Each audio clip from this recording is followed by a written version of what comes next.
The protagonist had finally experienced the isekai life he had always wanted. At the Royal Academy of Magic, a boy focused his strength and released a fireball from his hand. At first glance, it looked like the start of a perfect fantasy life. However, that idea was wrong from the beginning. The true protagonist of the story was not the handsome boy who cast the fireball. It was the fat, dark-skinned boy who was struck by it instead. The people around laughed at him. They mocked him for acting proud even though he could not cast even a simple fireball on his own. That boy was Bratt. He was known as the so-called Black Pig Prince. Bratt was knocked unconscious by the fireball. As his awareness sank deeper, he found himself drifting into his subconscious. When he opened his eyes, he stood in a strange place filled with metal carriages moving along wide roads. People passed by in a rush. Among them, he saw himself. But not as Bratt. He saw himself as a Japanese office worker. He wondered if these scenes were his memories. He felt confused and unsure of what was happening. He watched his past self walk ahead of him. He saw his past self being scolded harshly by a superior at work. All he could do was bow his head and apologize. He even stayed overnight just to finish paperwork. Yet his effort received no praise. His superior ordered him to redo everything before the day ended. He returned to his desk and muttered about being tired. Bratt realized that he used to talk to himself a lot back then. He continued watching these memories. Day after day, his past self worked the same way. He saw himself finally return home after long hours. At that moment, Bratt remembered something horrifying. He tried to recall the story of his favorite game. He tried to calm himself. Right now, he was Bratt von Pischter, the first prince of the Pischter kingdom. In the game, Bratt was controlled by the Demon King. He became a cruel and deceitful young ruler who planned to sacrifice the lives of his people to revive the Demon King. In the end, he was defeated by the hero and the hero's companion, who was also Bratt's younger brother. Bratt could now remember everything clearly because he had played the game many times before. He knew how the story ended. He knew that he would die. He had been reborn as the most hated villain in the game. He had reincarnated as Bratt von Pischter, the Black Pig Prince. His death had already been decided within the story itself. Just then, a maid who heard his shout rushed into his room. It was his personal maid, Logie. She asked if something had happened and if he was hurt. She offered to call a healer right away. Bratt stopped her and told her that he was fine. Logie then apologized for acting out of line. She promised to be more careful in the future and asked him to be kind to her if possible. As Bratt looked at her closely, he noticed that her body was shaking. He told her that she had nothing to apologize for because she was only worried about his safety. He knew he had been putting her under a lot of pressure, and he thanked her for staying by his side despite that. Bratt's words caught Logie off guard. She could not hold back her feelings and began to cry. Feeling uneasy, Bratt asked why she was crying. He wondered if he had said something strange. While crying, Logie apologized again. She said she never expected to hear words of thanks from him, since she was often scolded for failing to meet his standards. Bratt gently patted her head and told her not to worry. He felt that he was the one who should be grateful. He knew his own attitude had caused her fear and stress. Logie turned red when she realized she had lost control of herself in front of him and had even been comforted by him. She tried to offer her life as punishment, but Bratt refused. He remembered how she had been scolded over small and pointless matters. He then promised that he would change into someone everyone would look down on, and he asked her to continue serving him. Logie looked deeply moved and swore to serve him with all her heart. After that, Bratt told her to leave the room. Once he was alone, he thought that this world might be the same world he remembered. If that was true, then his top goal was to stay alive. He did not want to die, and more than anything else, he did not want to die. He remembered that in 4 years, the night known as the darkest of all nights would arrive. On that night, one of the 4 demon generals would try to tempt him into killing his own father, the king. From that point on, his life would fall into darkness. It seemed that he could not escape death just by being careful. He knew it would not be that easy. He looked at his reflection in a nearby mirror and called himself ugly. He thought about changing his looks by dieting or doing something similar. He decided that he would go on a diet and defeat the Demon King and his generals with his own hands. He threw a few punches into the air, but he became tired almost right away. After he caught his breath, he called for Logie. The maid appeared at once. Bratt told her to remove all the sweets and similar food from his room. Logie wondered if the food did not fit his diet. Bratt explained that the sweets tasted very good, but he felt it was time to lose weight. He remembered that her family was poor and had many siblings, so he suggested giving the food to them instead. Logie felt worried because the food cost a lot. Bratt said it was fine since some sweets were preserved using frost magic. He told her to make plans to share them with people in the slums and at the orphanage as well. Logie looked moved by his words and promised to follow his orders. Bratt said he trusted her with everything. The next day, Bratt walked behind the first military training grounds of the royal palace. From what he remembered, the person he was looking for stayed behind the area. The soldiers who were training noticed him and felt confused about his presence. They thought someone must have made a mistake. Bratt simply walked past the training grounds and continued until he reached a tree. He called out to a man who was sleeping on one of the branches. The man named Garase ignored him on purpose. Bratt then used his final idea. He loudly mentioned that he had croquettes with him and said he might as well go home with them. Garase finally reacted and paid attention to him. Bratt said he had something to ask. While Garase was already eating the croquettes, he listened. Bratt asked him to accept him as a disciple. Garase was known as the seventh hero, the Demon Slayer. He refused right away. Bratt felt shocked by the quick rejection and wanted to know the reason. Garase explained that training him would ruin his sleeping time. Garase also felt curious about Bratt's sudden change. Until then, Bratt avoided training and never visited the grounds. Garase believed Bratt did not exercise at all, judging by his round body. He continued to criticize him and said it was too late to train such a weak body. He also reminded Bratt that his younger brother Albert had warned him before. Bratt admitted that he had avoided training in the past, but he wanted to change and become better. Even so, Garase still refused. Bratt knew he could not give up at that moment. This training was extremely important because without it, he would face death in the future. Within the game's story, the protagonist received training after visiting the military training grounds. A person was hiding inside the training ground, and that person turned out to be Garase. Garase suggested that Bratt lower his head. This act surprised Bratt. The other knights started laughing at once. They knew very well that Bratt would never lower his head.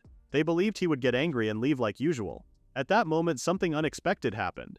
Bratt bowed down before Garase and begged him to train him. Everyone froze when they saw this. They could not believe such behavior came from the lazy man they often mocked. Many wondered if they were seeing things clearly. Garase felt impressed by what he saw. Bratt acted without thinking because of habits he carried from his past life as an office worker who had worked under harsh conditions. In a way, Bratt had already given up his pride long ago.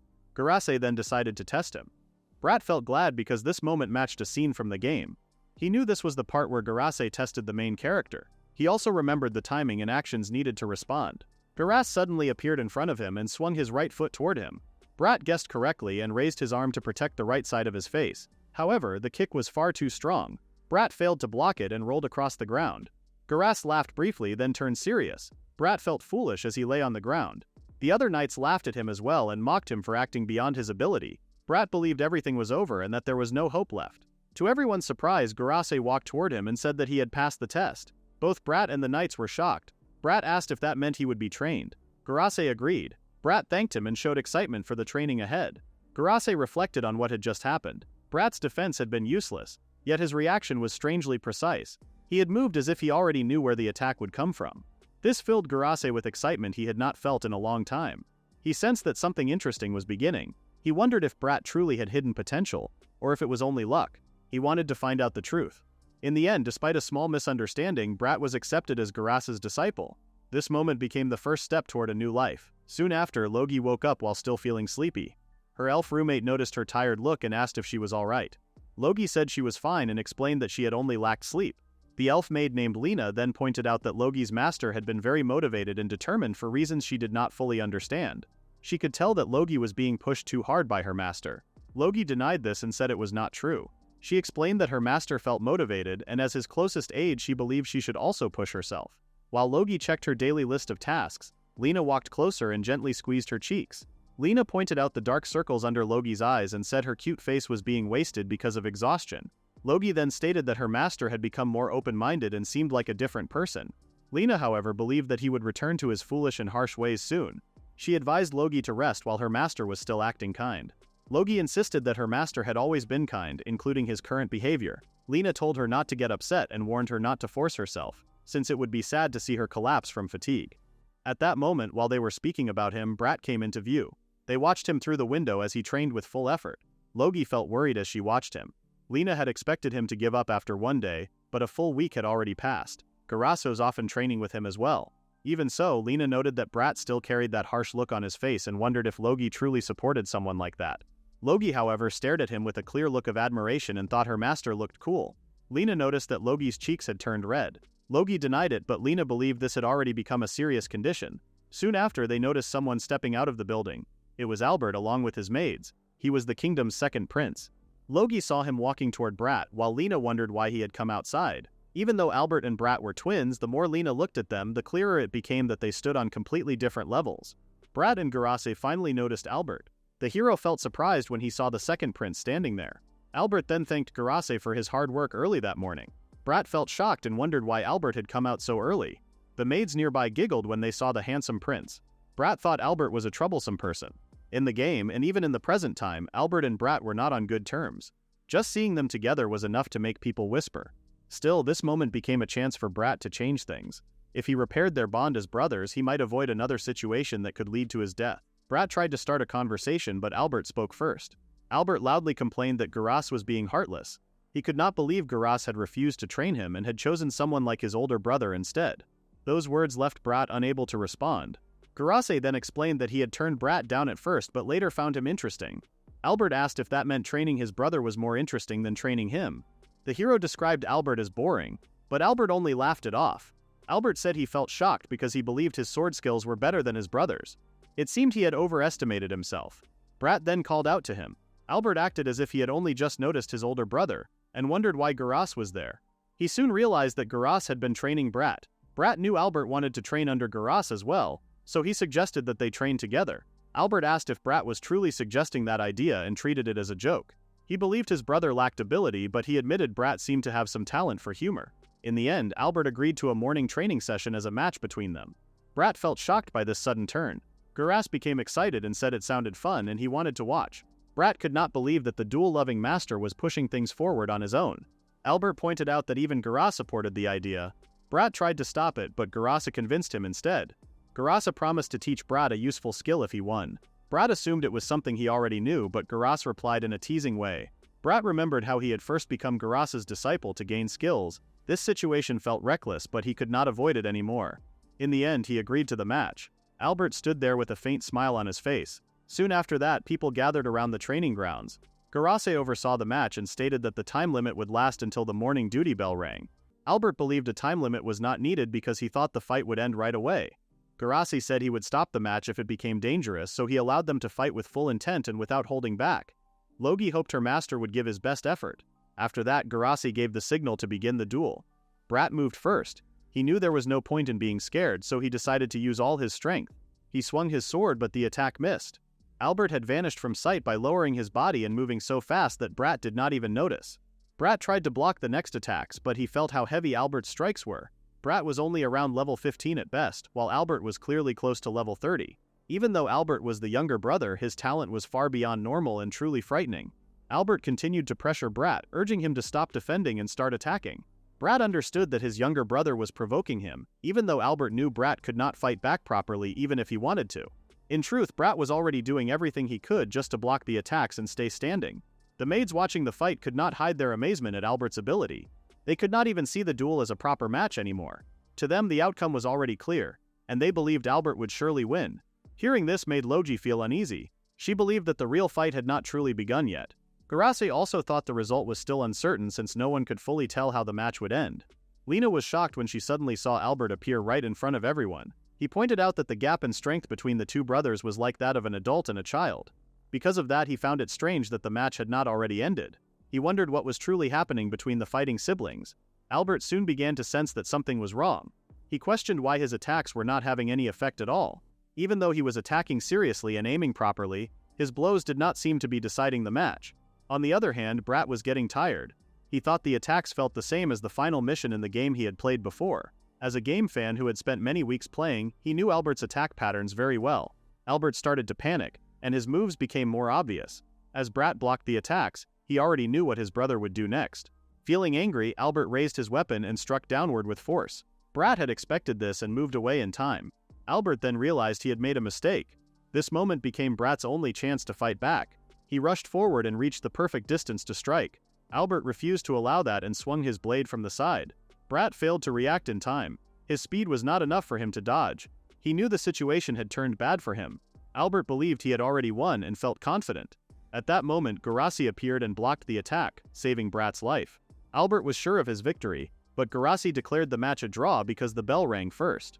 Albert believed it should count as his win since his blade had almost reached Bratt. Garasi calmly pointed out that it had not made contact. With no room left to argue, Albert turned away and left with his personal maids. Bratt tried to call after him. Albert later claimed he had been surprised by his brother's clever moves, but he insisted he had not lost. He warned Bratt not to become overconfident. Bratt made it clear that this was not his intent. He only wanted to say something important. He admitted that they had not been getting along well, but he still believed that Albert, as his younger brother, was impressive. He hoped they would have another chance to train together in the future. Albert clicked his tongue several times and walked away without looking back. Soon after, Garase quietly moved behind Bratt and startled him. Garase told him not to worry and said everything was fine. He explained that he had noticed the clear difference in strength from the start and understood that Bratt aimed for a rough fight to force a draw. Garase felt impressed by this choice and praised Bratt for doing well. Bratt felt shocked and realized that Garase had misunderstood part of the situation. Even so, Garase believed that although it ended in a draw, Bratt had shown something truly valuable. Because of this, Garase decided to teach him the skills he clearly wanted to learn. Bratt asked if Garase was truly sure. Garase smiled warmly, and Bratt thanked his master with sincerity. With this moment, Bratt took another step forward in avoiding his death. On the sidelines, Logie continued fangirling over Bratt, while Lena concluded that Logie was seriously unwell.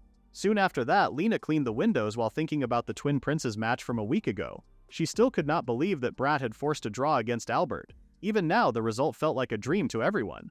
While she worked, several servants cheerfully greeted Bratt as he passed by. 2 weeks had gone by since he became Garase's disciple, and he had changed into a more refined person after his long and meaningful training. He told the others that he would head to the mountain area for some time. Lena felt shocked by his change in only 2 weeks. The servants cried as they saw him leave. They called him dignified and brave, and they promised to prepare something good for dinner when he returned. By then he had become popular among the servants. Lena believed it was true that people could change, and she found it amazing. At the same time, she realized that Logie's rivals had increased, which would make things harder for her. Just then, Logie ran past Lena while chasing after Bratt. Later, inside the dragon house, Bratt went to meet a dragon. The dragon quickly snuggled close to him. Bratt felt happy that Gilgard still remembered him even though his appearance had changed. He explained that there was a place he wanted to visit. Logie asked him to wait, which surprised him. She expressed her frustration about how he planned to leave with only a farewell letter and suddenly said he would live alone in the mountains. Bratt apologized and calmly shared that he would not return home for some time. Logie scolded him and told him that he should at least talk about such plans in advance. She felt glad that he was now eager and motivated to do many things, but she wished he would rely on her more. Bratt then patted her head. This action confused her, and he explained that he simply thought she was cute. He did not tell her that she reminded him of a squirrel. His words made Logie blush, and she could not believe she had been praised in such a warm way. She warned him that such behavior was not proper between them. Bratt then prepared to leave. Logie tried to stop him and asked him to stay for a day or two. When he questioned the reason, she reminded him about Lady Marie visiting the royal palace that day. Just then, a cold and calm voice echoed through the area. The girl called Bratt mean. She said he had already taken a temporary leave from school, so she decided to visit him to see what he was doing. However, she could not believe that he had even forgotten his appointment with his fiancée. The girl was Marielle Forktas. She was Bratt's fiancée and the daughter of a duke. Logie tried to greet her, but his words came out broken because of fear. Bratt stared at her and called her name. Marie slightly blushed, and Bratt wondered what was wrong. She then said it was cold outside and suggested that they talk inside. Marie turned away and walked ahead with a disappointed look on her face. Once inside, Bratt was shocked to hear that Marie wanted to end their engagement. He asked for the reason and why the decision felt so sudden. Marie admitted it was rushed, but she told him to think carefully about why she made that choice. She suggested that he look back on his past actions. Bratt then realized it was because of what he had done before. He had nearly completed all 7 deadly sins through his wrong behavior. He finally understood that he had gone too far. Marie also explained that she had already told the king about her decision. She asked him not to worry since the king only replied that his foolish son had many flaws and that he had no right to stop her. Because of this, the only step left was to receive Bratt's own acceptance. She asked if he was fine with ending the engagement. Bratt tried to stop her and asked her to wait, saying the decision was too rushed. Marie did not expect him to stop her. She believed that he had always looked down on her and disliked her. She even pointed out that he had forgotten their meeting scheduled for that day. Bratt felt guilty and apologized for forgetting the appointment. He then pointed out how much his appearance had changed and said he was trying to improve himself in many ways. Marie agreed that compared to the last time she saw him, he had become almost unrecognizable. Still, over a long time and many past moments, she had raised her hopes again and again, only to be disappointed each time. She said she could no longer trust him so easily. She believed that the people around him and even the public felt the same way. In the end, Marie gave him one example of how he could prove himself. She said he should win the championship at the upcoming sword dance festival. If he achieved something that great, others might finally accept and recognize him. Even so, she admitted that such a goal felt far beyond his reach. The Sword Dance Festival was a battle tournament that took place every year at the Academy of Magic. Its purpose was to decide who the strongest person in the Academy was. Because of this event, Bratt came up with an idea. He believed that if he became the champion, Marie would change her mind about ending their engagement. Marie was shocked by his words and said she believed it was impossible. Bratt then knelt down and swore in the name of the sword god Balzac, who was known as the protector of the country. He promised that he would prove himself and win the Sword Dance Festival without fail. When that happened, he wanted her to stop thinking about breaking off their engagement. Marie turned red and acted confused, saying she did not understand what he was talking about. Bratt knew he had to become stronger, so he said his farewell and left to train. Marie tried to stop him, but the situation had already become troublesome. After he left, Marie's aide asked if it was really fine to let things end that way. Marie answered that it was not fine, but she believed Bratt becoming champion was very unlikely. The aide explained that this was not the problem. The real issue was that Marie had not told Bratt the true reason she wanted to cancel the engagement. Marie looked worried and said there were some things people were better off not knowing. She felt that many things in life turned out in unexpected ways. At the same time, Bratt had already arrived at the famous Sky Mountain. He thanked Gilgard for giving him a ride and asked to be dropped off. After they landed, Bratt asked the dragon to wait for him. The dragon agreed and flew off to spend time with other dragons. Since this was his first dungeon, Bratt decided to enter alone and give it his all. When he stepped onto the first floor, he noticed it looked exactly like the game he remembered. There was only about 1 month left before the Sword Dance Festival, and his level was around level 20. He knew he had to grow stronger as fast as possible. To do that, he needed to defeat monsters. Several lizard monsters appeared right away, which made him feel relieved. Still, they were not the enemies he was searching for, so he allowed them to escape. His plan focused on the most efficient way to gain strength, and those monsters did not fit his goal. After about half a day, he finally found the rare monster he was hunting. In front of him stood a cobra-shaped creature with shining gems set into its wings. It was a level 25 orichalcum snake. This monster was known for being easily scared and would run away the moment it noticed danger, so Bratt only had one chance to attack. The monster sensed him and tried to flee while letting out a loud hiss. That sound became his opening. Bratt used his technique, penetration slash, at that exact moment. With one clean strike, the monster was cut in half. After the battle, Bratt saw his hands glow and felt his power rise. This result matched what he expected from the skill he had learned from Gurasa. His level increased instantly after defeating just that one monster.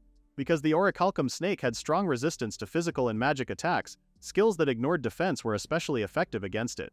On top of that, the monster dropped a piece of orichalcum, making the victory even more valuable. Just as he decided to continue leveling, he heard someone telling their teammates to brace themselves and move forward.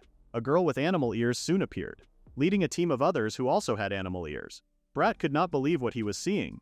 This girl was one of the 7 heroes who were supposed to appear in the final quest. Her name was Mina. Without thinking, Bratt loudly said her name. The cat-eared girl became alert and wondered how he knew who she was. At that moment, Bratt realized he had made a mistake. Mina then looked more closely at him and noticed that he looked like a noble. She wondered if he was a rich young master from somewhere far away. This girl was Mina Libert, a Kate Sith warrior who fought with 2 swords. Bratt awkwardly introduced himself and apologized for startling the group. He explained that some time ago he had gone with his father to visit a Kate Sith settlement. He said that he remembered Mina because he thought she was cute, so her name stayed in his mind. Mina felt unsure about his story at first, but then she realized she had been called cute. She became embarrassed, her face turning red as she hid it. In the end, she admitted that remembering someone's name was not that strange. Bratt felt relieved that his excuse had worked. Bratt then asked why they were inside the dungeon, since it was rare for Kate Sith to explore places like this. Mina explained that they were doing an exploration mission. She said they were carrying out a first investigation. In about a month, they planned to gather a full subjugation group to conquer the dungeon and defeat the Cyclops. Bratt guessed that they were aiming for the deepest part of the dungeon. He remembered that the Kate Sith village was under the Cyclops' control and that it often demanded sacrifices. Mina was surprised that he knew so much about the situation. Bratt quickly said that he had learned about it during his past visit to their village. He told her that he understood how they felt, but he also warned that the Cyclops was extremely strong. Even if they attacked with large numbers, they would likely still lose. Mina became angry at his words and questioned what an outsider like him could truly understand. She felt that if they left the Cyclops alone, their friends would continue to be taken as sacrifices. She accused him of suggesting that they do nothing and simply accept their fate. Mina turned away and stated that this decision had already been made back in the village. She also noticed that Bratt did not seem very strong, so she warned him to be careful and avoid being discovered by the Cyclops' followers. After that, she said her farewell and left with her group. Bratt stood there, unsure of what he should do next. In the game, the Cyclops was defeated by a hero party that included both Albert and Mina. However, that event was not supposed to happen until 4 years later. At this time, the Cyclops was around level 25, while Mina was only around level 20. She was close, but still not strong enough. Bratt could already guess that her group would end up being defeated. He felt worried, but the Cyclops' defeat was meant to happen in the future. It seemed safer not to interfere with the story. For now, he decided to return and leave things as they were. Like this, the two of them went their separate ways. As she left, Mina quietly thought that Bratt was a very strange man. A short time earlier at the Kate Sith village, everyone had run away from their homes as fires spread through the area. A Cyclops appeared and claimed he was one of the Demon King's 4 generals. He declared himself the new ruler of the village and ordered the villagers to offer sacrifices to the Demon King if they wanted to avoid being attacked. An elder stepped forward and explained that the Demon King had been sealed many years ago by Garase and the 7 heroes. The elder questioned what the Cyclops was truly trying to do. Mina stood in front of her mother to protect her. The Cyclops then revealed his goal. He wanted to end the Demon King's long sleep and bring him back to life. To do that, he needed a huge amount of magic power, which meant many more sacrifices were required. The Cyclops explained that the Kate Sith people were living sources of magic power. Because they had lived in peace for many years, they had grown weak. That made them perfect sacrifices. When the Cyclops called them weak, someone challenged his words. Mina's mother grew anxious when Mina's father stepped forward. The villagers begged him to stop, knowing he was the village chief and fearing the danger he faced. The Cyclops welcomed his action and saw him as a suitable sacrifice. He invited him to attack. Mina's father rushed forward, believing that fighting now was the only way to survive. At that moment, one-eyed bats appeared, blocking the view. The Cyclops vanished and moved behind him without being seen. He believed the villagers thought his large body made him slow. Mina's father was struck hard on the back of the neck and fell. His wife ran to his side, but the Cyclops struck her down as well. Mina cried out as she watched helplessly. She could do nothing as the Cyclops killed both of her parents. The monster laughed and declared that the Kate Sith people would continue to provide sacrifices. Several months passed after that tragedy. Mina swore she would never lose again. Her cousin Ygritte reminded her to stay calm, knowing fear and anger would only lead to defeat against monsters. They had already talked many times and made careful plans for their mission. He believed they would succeed if they worked together. Ygritte still asked if they had completed the investigation from a month earlier. Mina confirmed that they had. She tried to calm herself and convinced herself that everything would be fine. She even slapped her own face to wake herself up and shouted to raise her spirits. Soon they reached a massive door. Mina informed the group that their enemy's base was beyond it and prepared herself for what awaited them. When they entered, she froze in shock. There were many monsters inside, not just the Cyclops. Confusion spread through the group. According to their earlier investigation, the weaker monsters should have been outside. Doubt filled their minds, and some feared that they had made a mistake or walked into a trap. The Cyclops laughed at them and praised them for coming all the way to his base since he had already grown tired of waiting. Mina then asked if he already knew they were coming. The Cyclops called them foolish, saying he could easily see through their weak and careless thoughts. A bat suddenly flew past the group. Mina quickly took it down, and she realized they had been watched for a long time. She warned the others not to waste time on small enemies, and to focus only on the Cyclops. The Cyclops mocked them by pretending to be afraid, yet he strongly believed that many of them would not survive the fight ahead. In another place, a round-table meeting was taking place, with Garase seated at the center. An elf girl explained that she had only revealed some of the deepest areas of the Sky Mountain dungeon because Garase had asked her to do so. She questioned his true purpose for showing this information to the others. Garase remained silent as he watched a magic orb that displayed Mina and her group. The elf girl grew angry and demanded that he stop ignoring her. A calm woman with a caring presence stepped in and told the elf to settle down. This woman was Selly, known as the Virgin of Salvation and one of the 7 heroes. The elf Merlin was the great sage and also one of the 7 heroes. Merlin reminded herself to act mature since she had already lived for several hundred years. Selly pointed out that Merlin's small body often made her hard to notice. Merlin felt frustrated since she never chose to be that small. Selly, however, found her appearance charming. Garase then complained about how loud they were being. Selly asked Garase why he was showing this scene to them. She believed that battles like this happened everywhere and all the time. The fact that he chose to show it during an important meeting clearly meant something. Garase replied in a teasing way that the scene was not meant for them, but simply for his own enjoyment. The room fell silent for a moment. Merlin admitted that she had already guessed that was the reason. Because of that, she decided it was better to end the viewing, since their time was limited. Garase told them to wait, saying there was no harm in watching a little longer. Merlin questioned this choice, since the ending was already clear to her. She also said she disliked watching cat Siths get close to death. Garase laughed and explained that he did not enjoy that kind of sight either. He added that Bratt would be arriving soon. Back in the dungeon, Mina calmly instructed her team to fire their shots. Everyone released magic spells and arrows at the same time. The Cyclops seemed slightly impressed by the attack. Mina believed that if they hit its eye, they could defeat it. However, they were almost out of arrows, so she hoped their attacks would be enough to reach the target. The attack struck the Cyclops in the eye, and it began screaming in pain. Mina realized this was their chance and ordered the vanguard to move in. The Cyclops kept covering its injured eye while Mina and the others rushed behind it. They slashed at its legs, causing it to scream even louder. Mina felt that their plan was working and hoped the Cyclops would regret underestimating them. She jumped toward its back and aimed for the back of its neck. As she moved, she thought about how she was finally close to avenging her parents and the villagers who had suffered. She resolved to end everything here and settle all debts. At that moment, the Cyclops suddenly twisted its head backward, revealing that it had been pretending. Mina was shocked and struggled to understand what was happening. The Cyclops then began thrashing wildly, swinging its club in every direction. The Kate Siths were thrown around by the force. Mina quickly checked on her teammates and urged them to endure. She felt anger rising as she wondered why the Cyclops was still unharmed even after its eye had been hit. The Cyclops appeared amused and mocked them, hinting at their lack of sharp thinking. Mina then noticed a one-eyed bat on the side casting something. She realized it was creating a barrier to protect the Cyclops. Refusing to give up, Mina dashed forward, believing she had not lost yet. The Cyclops easily caught her and claimed their fight was over. It then recognized Mina as the village chief's daughter and judged that she had failed to learn from her father's past mistake. It questioned what outcome her recklessness would bring. As the Cyclops tightened its grip, Mina felt regret and wanted to apologize to everyone. At that moment, a blade sliced through the Cyclops' arm from a distance. Mina was freed as the monster screamed in pain. A voice then apologized for arriving late. Mina looked up and clearly recognized the person who had saved her. It was Bratt. He dismissed her concern and acted casually about the danger she had been in. Mina felt embarrassed by his attitude and reminded herself that this was not the time for jokes. Bratt insisted he was serious and treated the situation lightly, as if it were something often talked about.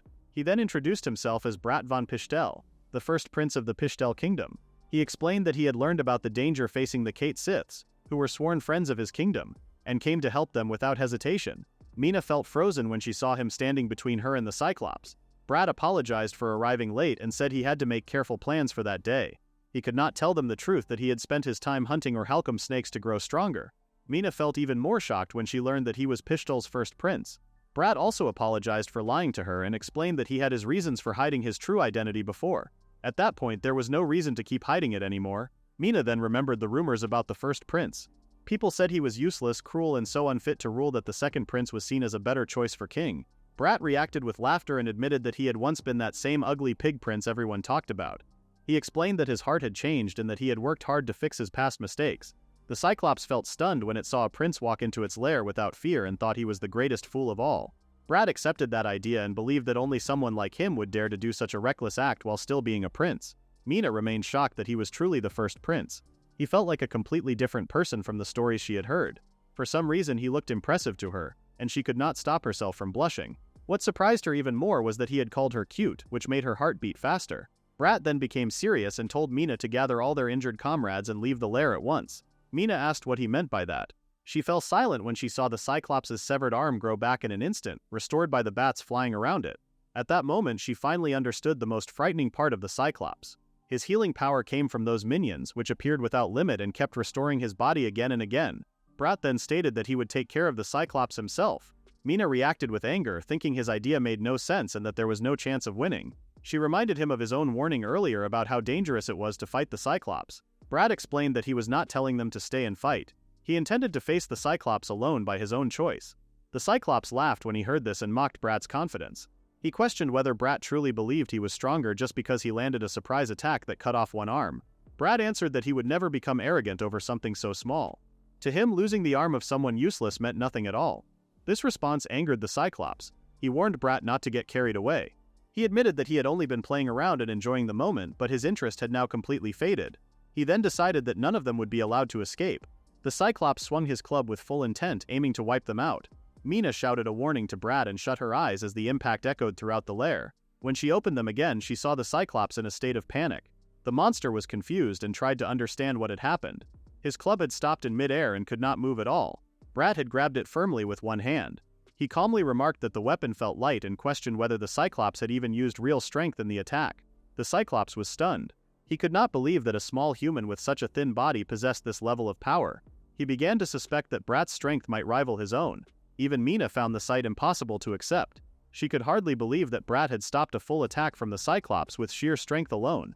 The monster then claimed that he finally understood what was happening. He believed Bratt had been using strengthening magic since that seemed like the only reasonable explanation. Mina, however, doubted that idea. Bratt then explained that it was not strengthening magic at all. He stated that this should have been obvious just by watching the changes in the magic power surrounding his body. He assumed the Cyclops had been too slow to notice. The Cyclops became angry after being called slow.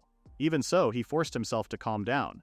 Bratt then looked away as he apologized, but he corrected himself and said the Cyclops was not slow, only a useless blockhead.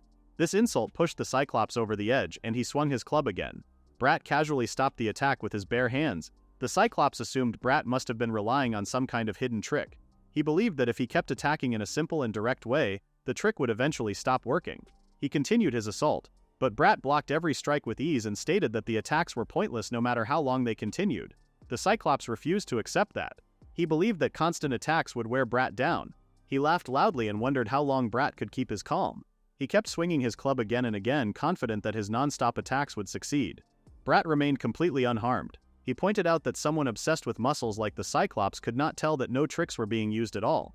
The Cyclops was shocked by this statement and could not believe what he heard. He then decided to end everything with full force and ordered his minions to attack Bratt. The bats quickly surrounded him.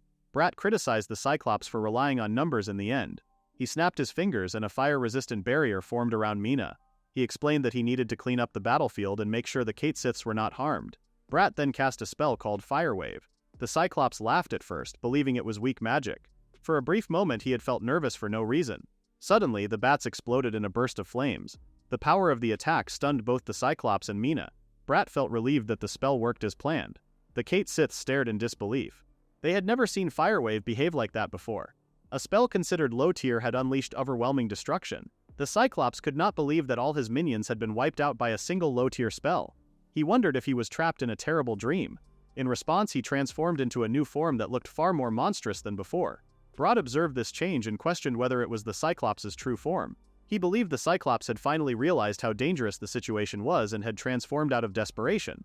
Bratt suggested ending the fight once and for all. The Cyclops warned Bratt that his subordinates were stationed in the Kate-Sith village. He said that if Bratt touched him, all the villagers would be killed because the Cyclops had already told his troops to do it with just one command. Mina called the Cyclops a coward. Bratt told the Cyclops to go ahead and do as he wished. This shocked both the Cyclops and the Kate-Siths. The monster asked if he had no compassion for the Kate-Siths. Bratt said he did. Before coming to the dungeon, he had visited the village and taken care of the monsters there. He already knew the Cyclops used underhanded tactics. The Cyclops ordered one of his bats to show the village. Through a magical projection, they saw the Kate-Siths celebrating. They had even prepared a cake for Bratt. The Cyclops could not believe what he saw. He was an elite monster and thought no human could outplan him. He could not believe someone like Bratt was being underestimated after coming so far. Furious, he rushed at Bratt and shouted that he would die. He swung his huge claws, but Bratt dodged easily. Bratt then swung his blade and cut the monster in half. Mina could not believe it was over in just one strike. The upper half of the Cyclops could still speak. It said it could not believe a mere human had defeated him. Bratt reminded the Cyclops that he had just done so. The Cyclops laughed and remembered Bratt's name. He admitted it was a huge mistake to underestimate a human. He realized Bratt was dangerous, and when the Demon King finally awoke, someone like him would be a serious threat. The Cyclops decided he needed to deal with Bratt immediately. Seeing the monster smirk, Bratt understood what was about to happen. He called out to Mina and told her to help her unharmed comrades and take the injured away as fast as possible. He urged them to act quickly. Mina tried to ask about him, but Bratt shouted for her not to worry and to go quickly. The Kate-Siths ran as fast as they could. Bratt used his barrier to hold the line and protected the door where the others escaped. The Cyclops decided to take Bratt with him and caused his body to self-destruct. Hearing the explosion, Mina looked back and called out to Bratt. The door had been blown open and thick smoke poured out. Mina shouted his name with panic in her voice. She kept calling out his name, but there was no answer. She looked around the area, yet he was nowhere to be seen. She asked where he was and fear slowly filled her chest. She remembered how he had formed a barrier to protect them even though he had nothing left to defend himself. She then told those who could use healing magic to take care of the injured. The rest were ordered to help search for Bratt. She kept calling his name while digging through the rubble with her hands. Tears fell from her eyes because she had not even thanked him yet. At that moment, Bratt's hand suddenly came out from under the rubble and reached for help. Mina felt a deep sense of relief and the others quickly rushed forward to help him. When Bratt was finally pulled free, he thanked the Kate-Siths who helped him. Mina ran to him and wrapped her arms around him. She thought he might have died there, so she felt thankful and relieved to see him alive and well. The Kate-Siths began to celebrate and praise the prince with joy.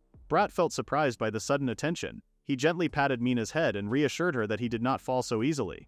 He also apologized for making her worry so much. That night, everyone gathered in the Kate-Sith village to celebrate, with Bratt standing at the center of it all. The Kate-Siths could hardly believe that he was truly the first prince of the Pishtal Kingdom. They had heard many rumors about him before. Bratt laughed and said that many things had happened along the way. The elder then thanked Bratt for risking his life to save them all, and gave him the title of giant-killing hero. The villagers wondered how they could ever repay him. Bratt asked them not to make things sound too grand. He worried that people might misunderstand him again if the stories grew too big. Just then, a drunk Mina started praising Bratt. She looked like she was ready to fight him at any moment. Instead of that, she suddenly shouted that the hero Bratt should get engaged to her. Everyone else asked who had let the young village chief get drunk like this. They had no idea what would happen next. Bratt already knew from the game that she could get drunk very easily. Mina then told everyone to be quiet. Bratt felt like he was stuck in an after-work drinking gathering with a strict superior. He quietly slipped out of the house and said he still had another task to finish. After that, he left the village and went outside. A one-eyed monster appeared and said they had been waiting for him. They thanked Bratt for freeing them from the Cyclops' control and promised they would repay him one day. Bratt understood that the original people of Sky Mountain had suffered for a long time. He told them not to repay him and instead keep the promise they made earlier. The one-eyed monster swore they would not hurt anyone and would do their best to protect people from danger. Bratt then formed a contract with the monster. He used Tame, a system ability that gave a chance to befriend monsters after battle when used with the Monster Tamer ring. After that, he gave the monster the name Laud. The monster cried with joy and felt deep gratitude toward him. Meanwhile, the heroes who watched everything felt surprised. Fail felt shocked after seeing the prince defeat the Cyclops by himself. Merlin could not believe that Bratt had become a completely different person compared to when he fought his brother Albert. She could not accept that someone could change so much in just 1 month. Garace proudly declared that his disciple was a monster. The replay then ended, and Garace stood up to leave. He said it was fun to watch and added that he had something important to attend to. The others wondered what could be more important than the heroes meeting. Garace then announced that Bratt would take part in the sword festival and told them to watch closely. Merlin then remembered that the festival tournament was meant for the Pistol youngsters, and she realized that Bratt would truly be making his public appearance. Fail asked Garace to take her along. Merlin reminded her that they were still in the middle of the meeting. Fail excitedly declared that she had become a fan of Bratt and urged Merlin to come as well.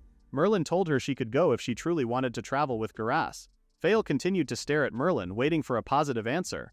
Merlin eventually agreed. Fail felt happy because with Merlin's teleportation magic they could reach the place quickly.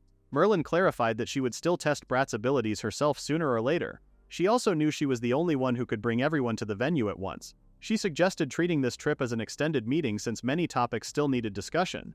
However, by the time they decided, Garace had already disappeared. Between the human realm and the demon realm, the dream realm existed. Inside the dream castle, a demon was pushed aside without care.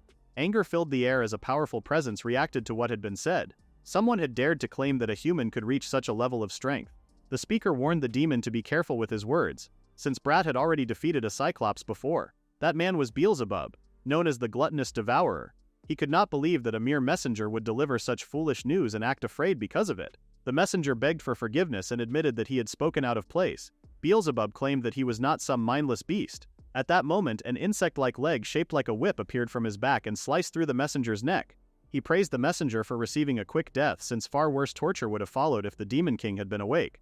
Even so, Beelzebub believed it was better to destroy a possible threat early. He did not think Bratt was a serious obstacle yet, but it would become troublesome if the human grew strong enough to rival the 7 heroes.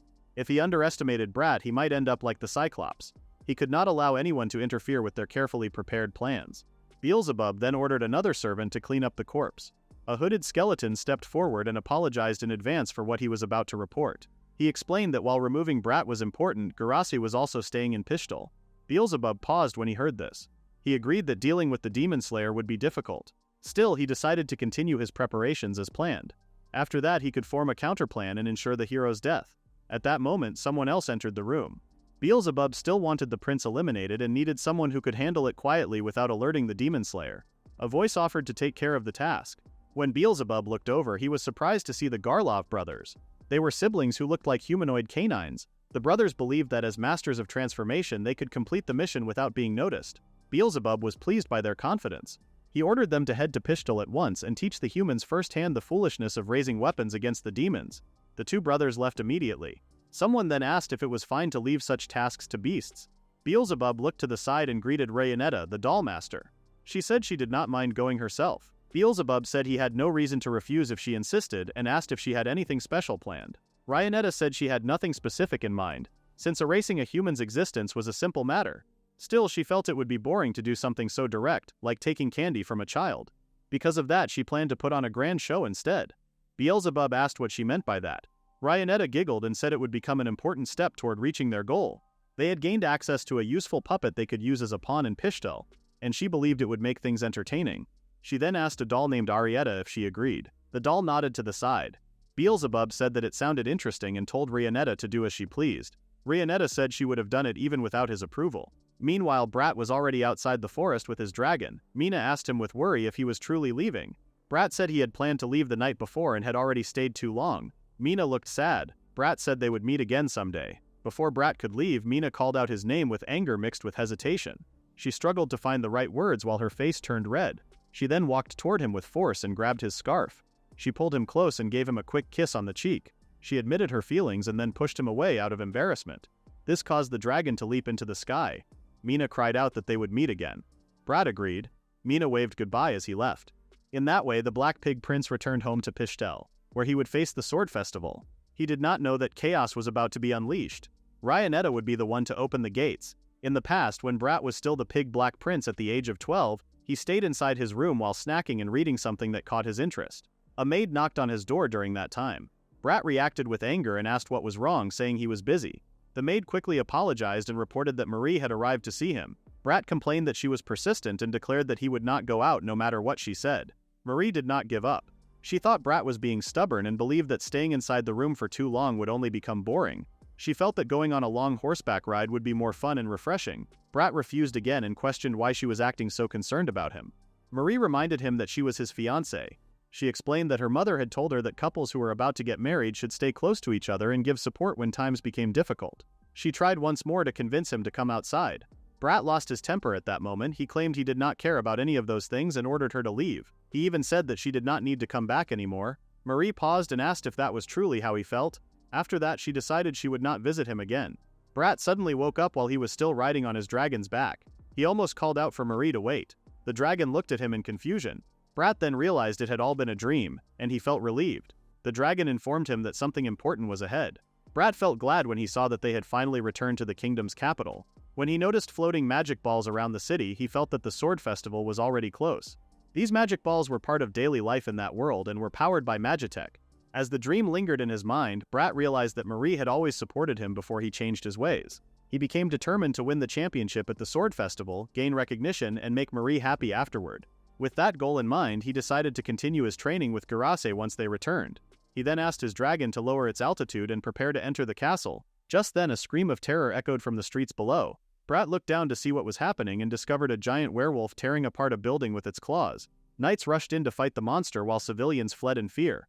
The creature released a deep growl as it faced them. Bratt recognized it as a werewolf lord, a monster of the same level as a cyclops. He wondered why such a creature had appeared in the middle of the town. Suddenly, a young girl stepped in front of the werewolf to block its path. It was Logie. She stood her ground and made it clear that she would not forgive the monster if it moved forward. Bratt was shocked when he saw her there. When he looked more closely, he realized she was protecting Lena and the others behind her. Bratt found it hard to believe what he was seeing and drew his sword. Even though he hoped not to draw attention, he jumped into action. The werewolf reacted with anger and warned Logie to move aside, threatening to kill her if she did not. Just before the monster could kill Logie with its huge claws, Bratt arrived and saved her. He struck the monster's back in one clean move. The monster screamed in pain and fell to the ground. Bratt checked if Logie was safe. The maid felt shocked when she saw him standing there. Lena could not believe that Bratt had defeated such a monster with a single strike. The knights who had struggled against the monster stared in disbelief. They began to wonder who Bratt truly was. One knight reminded the others that he was the first prince. The rest felt stunned when they realized it, especially after seeing his current look. They had heard rumors that he had changed, but seeing it in person felt different. Some knights warned the others to stay quiet since the prince might hear them. Logie then cried in Bratt's arms. Bratt reassured her that everything was safe now and praised her courage. Logie wiped her nose on his clothes and kept crying as she shared how terrified she had been. Lena and the butler then thanked Bratt for saving everyone. Bratt said he felt relieved that they were all safe and asked what had happened. Logie explained that she and Lena had gone out shopping. While they were crossing the public square, the monster suddenly appeared. She said Albert and several knights rushed in to help, but they could not harm the monster at all. Bratt felt surprised that Albert had taken action. Logie confirmed this and added that Albert was defeated before Bratt arrived. She believed he was receiving medical care at that moment. Bratt felt relieved to hear that nothing serious had happened. Bratt could not remember an event like this from the game. A werewolf entering the city was not strange since it could turn into a human. However, werewolves were known to be intelligent, so they were not supposed to attack in such an open and violent way. Bratt believed there was a deeper reason behind the incident. Logie then welcomed him back and proudly shared how amazing she thought her master was. She said he had become braver and more impressive during the month he had been away. As his maid, she felt proud of him. She believed he would surely win if he joined the festival. Bratt replied that he needed to return and register first. Logie told him that the registration deadline had already passed and that the preliminaries would take place next week. Bratt felt shocked by the news. Logie then revealed that she was only joking and had already registered him on time. None of them realized that someone was secretly watching them from afar. Later at the academy, Bratt arrived and looked at the entrance with worry. He said it had been a long time since he last came. He did not want to return to school, but Logie had forced him to come. She complained that he only trained every day and told him to attend school at least once. Bratt said he planned to return sooner or later. Logie then gave him a long scolding for being a poor example as a student. She wanted everyone to see how much he had changed and to spread the story about him defeating a monster in a single hit. She also wanted everyone to learn how he had become cool, though she had always thought he was cool. As he walked through the hallways, Bratt noticed many eyes fixed on him. Several girls blushed as they looked at him. He felt awkward and uneasy. In the past, he had been bullied often because of something that had happened long ago, so he wondered what people thought when they saw him now. The girls quietly wondered who the good-looking young man was, since they had not seen anyone like him since Albert arrived. Bratt felt emotional because no one recognized him at first. After a moment, someone finally realized he was the Black Pig Prince. They had heard rumors that he had changed after becoming Garas's disciple. They also heard about the recent event where he defeated a monster with one strike. There were even stories about him trying to serve the people instead of hiding away. Soon after, someone strongly disagreed. This person thought the rumors were impossible. He believed they were nothing more than false stories. He could not accept that the Black Pig Prince, who was once mocked and avoided others, had become good-looking and strong enough to defeat a monster in one attack. He thought everyone had mistaken Bratt for someone else. No matter how much he looked, he could not believe that the same foolish and hopeless prince from the past was standing there. This boy was Bratt's classmate, named Dino. Logie's patience finally reached its limit. She became angry and stated that they were being rude to her master. She then introduced her master with pride and told them to remember their place. Bratt quickly covered her mouth and stepped forward to greet Dino. He apologized for his maid's behavior and recalled their last class together. When Dino noticed Logie standing beside him, he finally realized that the person before him was truly Bratt. He said that Bratt had changed a lot, which left him surprised. Bratt felt relieved that Dino now understood and tried to excuse himself from the situation. Dino then began speaking again in a mocking way. He claimed that behavior always followed blood, like an apple falling close to its tree. He could not believe that the maid of a useless master would try to grab and attack him. Logie tried to argue back, but Bratt stopped her while staring coldly at Dino. Dino asked why Bratt was looking at him like that, saying he was only speaking the truth.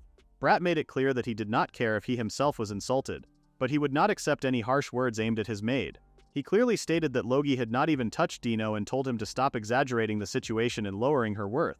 Dino then raised his hand with a smug look and claimed he did not want trouble as he reached toward Logie. Bratt immediately blocked Dino's hand with his own, which was filled with magic power. He made it clear that he would not allow Dino to act freely. Dino was shocked and fell to the ground. He could not believe the amount of magic power Bratt had released. Even knowing Bratt was strong, the power was far beyond what he expected. Soon, people around them began whispering about how much trouble Dino always caused. At the same time, their attention slowly shifted toward Bratt, who now stood out as both calm and powerful. Feeling offended, Dino tried to challenge Bratt, but someone told him to stop. Albert stepped forward and asked Dino what was wrong with him. Bratt felt glad to see his twin brother. Dino then began talking about the ugly Black Pig Prince, but Albert told him again to be quiet. He said that the shame of one of his close aides was also his shame. He asked Dino not to embarrass him any further. Albert then turned to Bratt and apologized for the trouble his aide had caused. Bratt replied that it was not a problem since his maid had also been rude. Albert said he was glad to see Bratt safe because he had heard him arrive at the public square the previous day. He asked if that was a reference to how Bratt had been defeated by the same monster he had managed to kill in one strike. Bratt said it was not and that he was simply worried about him. He wanted to look closely to see if Bratt was really unharmed. Albert told him not to touch him since he was fine. He could not believe Albert was worrying about him now after ignoring him for so long. He thought Albert was only pretending so he could catch him off guard and attack him someday. Albert exclaimed that he would not fall for it and would not lower his guard. He swore to beat Bratt badly at the sword festival. He also noticed that Bratt was aiming for the throne, but Albert had no intention of giving him any ground or letting him take it easily. He told him to remember that. Confused, Bratt asked what he meant by throne. Albert then told Dino to follow him. As Albert left, the confused Bratt stayed behind. Other students began talking about the brothers fighting for succession in public. They said that the next king would be determined at the sword festival. Bratt realized he was being misunderstood again. Still, it seemed fine for now. It looked like he had finally avoided the death flag. Bratt's school life began again. He rushed to class when he realized he was late. As he left, a hooded girl watched him from behind. With the sword festival coming, a series of exciting new days had begun. Bratt ended up going to his classes, but he felt bored the whole time. He thought this was a good chance to organize his thoughts instead of paying attention. He focused on where he was in the game's story and what he needed to do next. First of all, he had been reincarnated into this world as the villain. He was supposed to die in 4 years. In the game's plot, an event called the Darkest Night would happen. During that time, one of the 4 demon generals would visit Bratt and tell him that the demon lord was summoning him. That meeting would push him toward the dark side and seal his fate.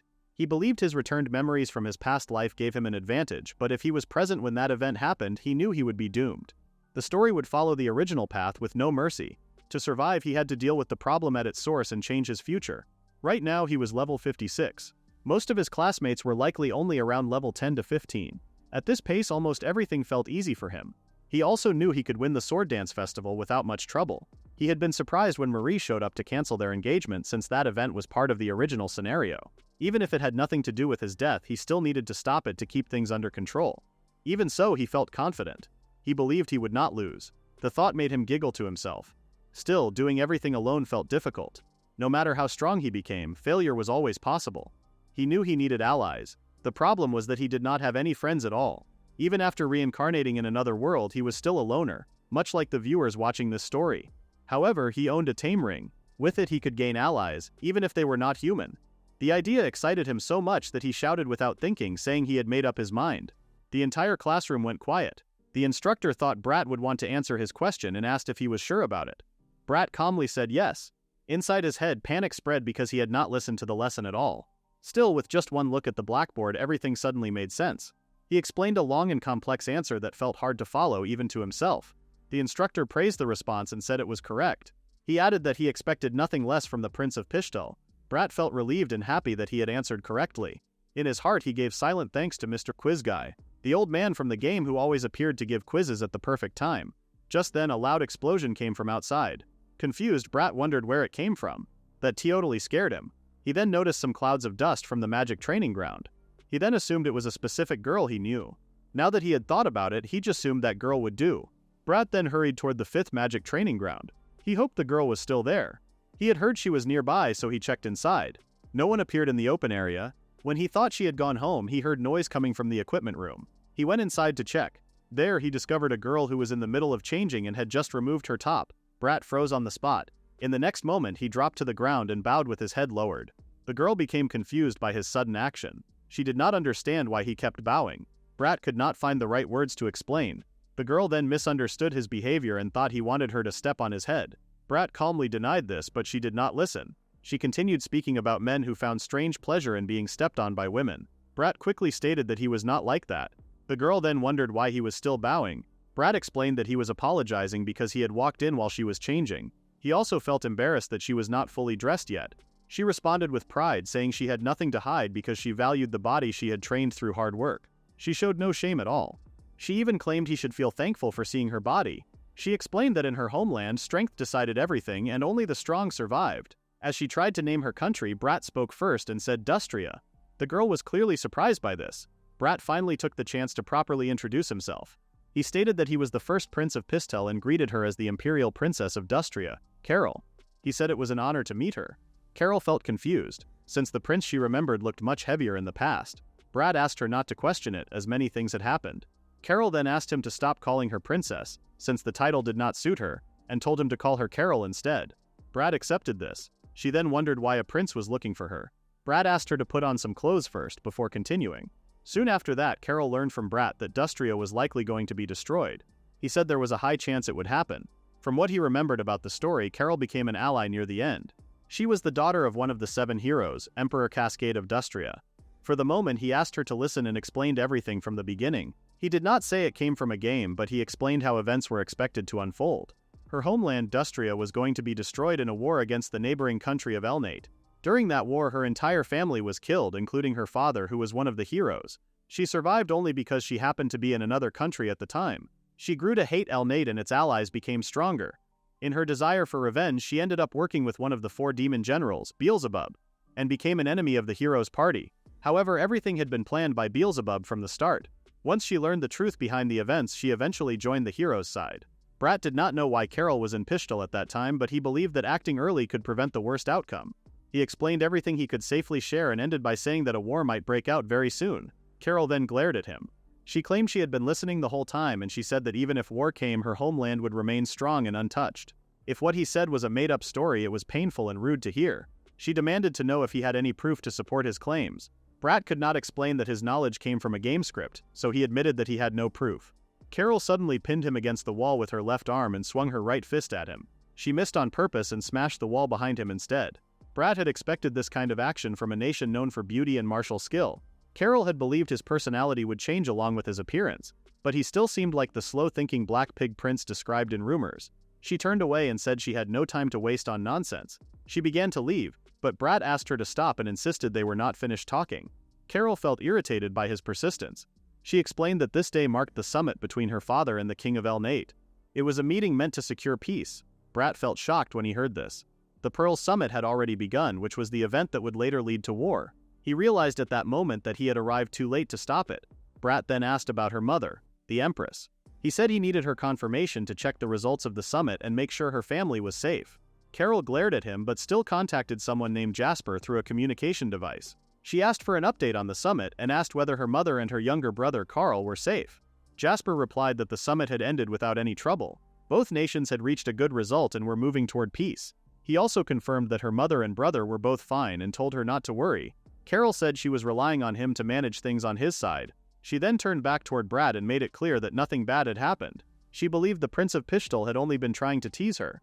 She said she might have ignored it if it only involved her, but he had brought up her family. She drew her sword and showed that she was serious, making it clear this was not a joke. Bratt could only hope that history had somehow changed. Even so, he could not understand what was truly happening anymore. Meanwhile, Albert trained hard as he always did and defeated his sparring partner. Dino praised him for his skill and effort. The girls cheered from the side of the field, their faces turning red as they watched the prince. They believed he would surely win the sword dance festival. Albert then decided to stop training, which confused Dino. Dino wondered if stopping was a good idea since the festival was already close. Albert made it clear he did not want to repeat himself. Dino offered to put away Albert's sword, but Albert said it was fine and that he could handle it himself. Albert walked behind the training grounds and listened to the others talking about how great he was. However, some students shared different opinions. They had begun supporting Bratt instead, saying his looks and sword skills had improved greatly. They believed the old Bratt had finally returned. Albert felt frustrated and punched the wall. He angrily questioned why his brother was receiving so much praise. He could not accept that Bratt was being admired after everything he had done in the past.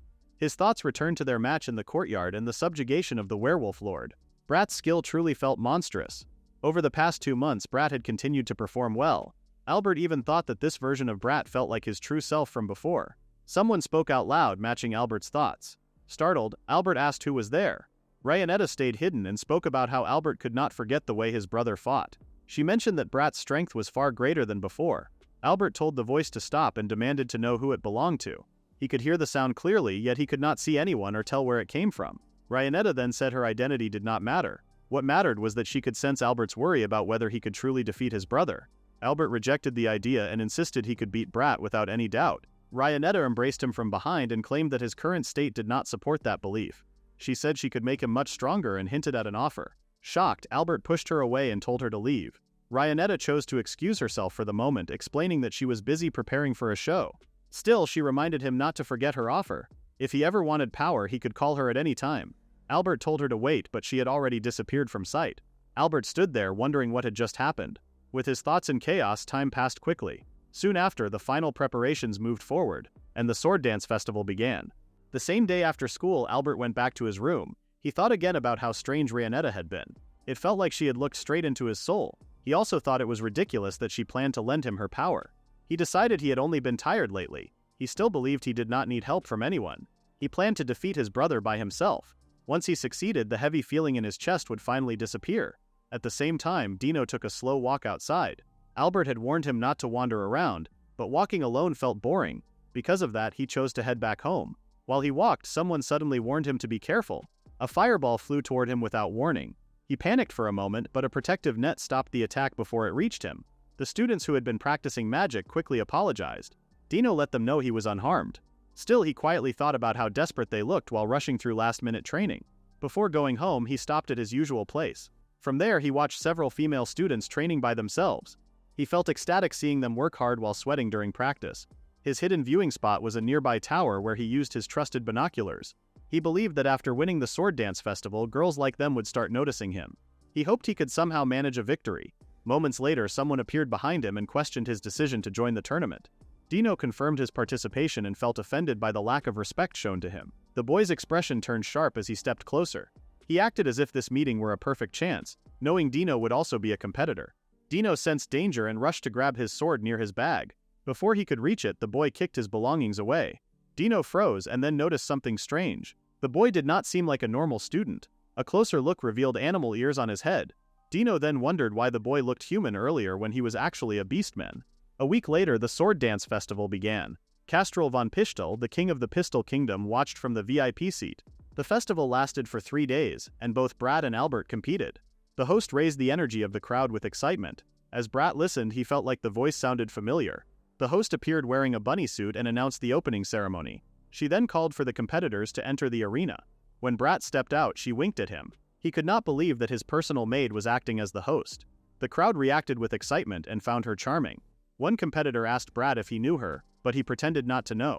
He began to sweat when he noticed her staring directly at him. Logie then started cheering loudly for Bratt. Bratt finally admitted that the announcer was his personal maid. Logie announced that the preliminary matches would begin soon, but she first introduced the honored guests. The king took the magic tool that amplified his voice and thanked the students and citizens for gathering to witness the strength of the competitors. As an honorary knight representing the nation, Garase came to watch the event. He was joined by 2 of the 7 heroes, the great sage Merlin and the Holy Mother of Salvation, Sele. The crowd reacted with surprise since this was their first time seeing them up close. Many people thought Sele looked just as beautiful as the rumors claimed. Merlin appeared smaller than many had expected. Merlin clearly heard the comments and became annoyed when people compared her size. The crowd quickly reacted and denied going that far. Logie then asked the guests who they believed would win the sword dance festival. Garase stated that he was only interested in Bratt. Merlin and Sele also showed their support for Bratt. Bratt felt overwhelmed by the attention. Garase alone was already too much, but he could not believe that other members of the 7 heroes also knew him. He understood that such words could make other competitors resent him. Albert and Carol stared at him with clear anger. Bratt believed Garase had spoken that way on purpose. Even so, he noticed that Dino was acting strangely. Dino did not look at either Albert or Bratt. Bratt assumed Dino was simply nervous and was thinking about the fame that could come from winning. The king continued his speech. He explained that the Sword Dance Festival was a proud event held to honor Nerfa, the sword saint who founded Pistol. The student who won would be recognized as one of the strongest warriors in the nation. He encouraged everyone to give their best effort. Without further delay, he officially declared the opening of the Sword Dance Festival. As flower petals filled the arena, Bratt looked up at the sky. While scanning the crowd, he noticed Marie among the audience. He hoped she was watching closely because he planned to win the festival for her. Later in the waiting room, Bratt rested on a bench and thought the main tournament would not start until the afternoon. Before the Sword Dance Festival reached the final tournament, a preliminary round was held first. In the preliminaries, the competitors were divided into teams of more than a dozen people each. The rules were simple. Everyone fought freely. A competitor was disqualified if they fell off the stage or were no longer able to continue fighting. The last person standing on the stage advanced to the main tournament. Carol took part in the first preliminary match. Bratt thought it would take a long time since many students from the prestigious academy were fighting at the same time. However, an official suddenly ran into the waiting room and informed all competitors to stand by for the second match. He told them to hurry and prepare because the first match had already ended. Bratt could not believe it. He had only just sat down to rest. The winner had already been decided. Carol stood in the center of the arena with her hand raised. She looked disappointed because the others did not put up much of a fight. She had not even used magic. Bratt expected Carol to win, but he never imagined it would end so quickly. Logie then appeared beside him and began explaining what had happened. She said this was the fastest match to ever end in the history of the Sword Dance Festival. She expected nothing less from the Princess of Dustria.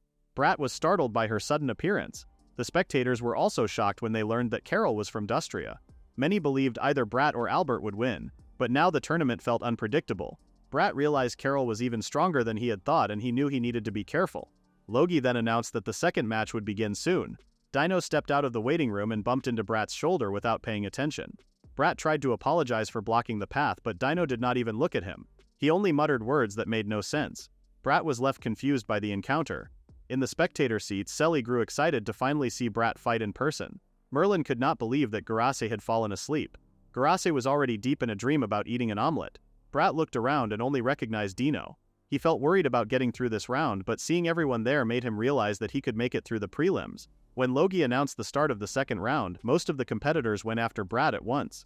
Seeing this, Logie showed her bias. She nervously warned her master to be careful. Bratt felt uneasy as he noticed Logie's true nature showing through.